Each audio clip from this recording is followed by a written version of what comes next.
Ladies and gentlemen, I address you tonight with mixed feelings.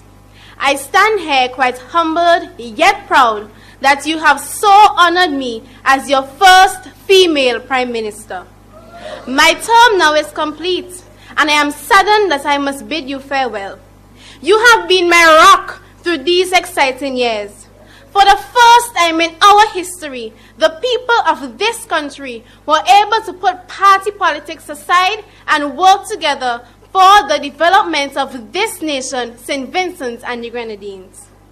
Indeed, the term together now is more alive today than it ever was when first introduced many years ago.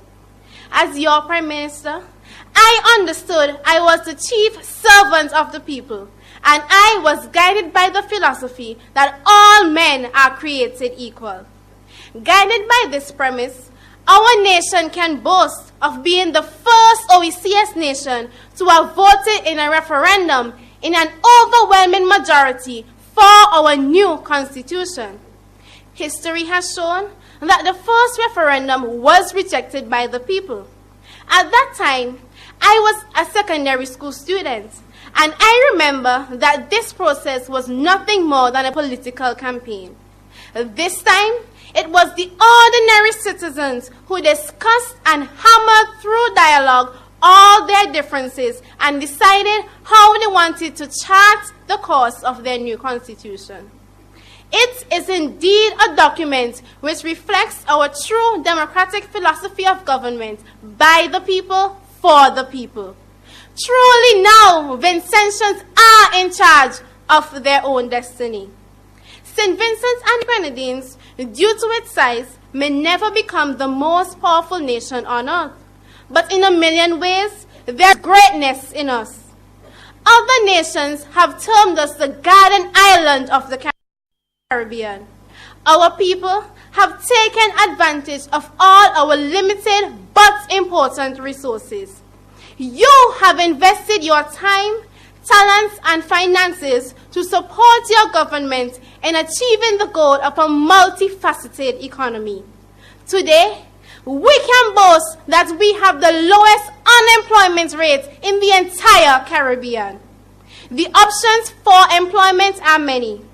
Our international airport, long completed, has brought an influx of tourists, and the industry is booming both on the mainland and in the Grenadines. Many of you have found employment opportunities in our well-diversified agriculture sector as well, either as farmers yourself or in the many agro-industries now flourishing. Wastage of fruits is a thing of the past, and we are now canning and bottling many of our produce that grows so abundantly on our fertile soil. Our own chocolate factory, I know, is our pride and joy. We have been blessed with a beautiful landscape and seascape, and we have all embraced the ideas of conservation, protection, and sustainability. Our mountain slopes are no longer a haven for marijuana and drug dealers, but have been transformed into a thriving ecotourism opportunity well managed by the private sector of this country. My dear people, my job as your Prime Minister was no easy task, but you made it possible for me to fulfill our dreams together. You see, no longer were you contented to sit back and wait in the sidelines. No longer do we thrive on negativity and criticism on every radio station that has a call-in program. These habits are well buried in the years behind us. In essence, we have been transformed, into a kinder, gentler society. It is you who are the cornerstone of this nation, and these past years, you have worked as though you had a purpose in building this country, and rightfully so. For this is not just my country, but yours and mine, one that we must build for the next generation. The OECS is finally united, and CARICOM no longer wallows in talk and no action, but is actually an active working entity. Your salaries too are no longer at the bottom of the OECD scale, but are finally on par. Our Caribbean neighbors flock to our country to access our health services. Our hospitals are state-of-the-art institutions with functioning dialysis machines and other equipment and services. Medical services are totally free due to the implementation of the National Health Insurance System. Our hospitals are staffed by our local doctors and nurses, products of the education revolution started so many years ago. Today, every Vincentian has the opportunity to access university education if they so desire.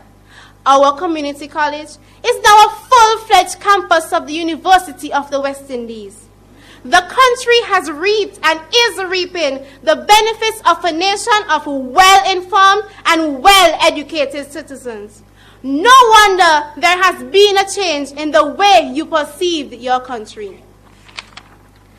Politicians now campaign on the issues, and personal vendettas and mudslinging are habits of the past. So too is political victimization. I leave you in the very capable hands of my successors. There is no turning back now.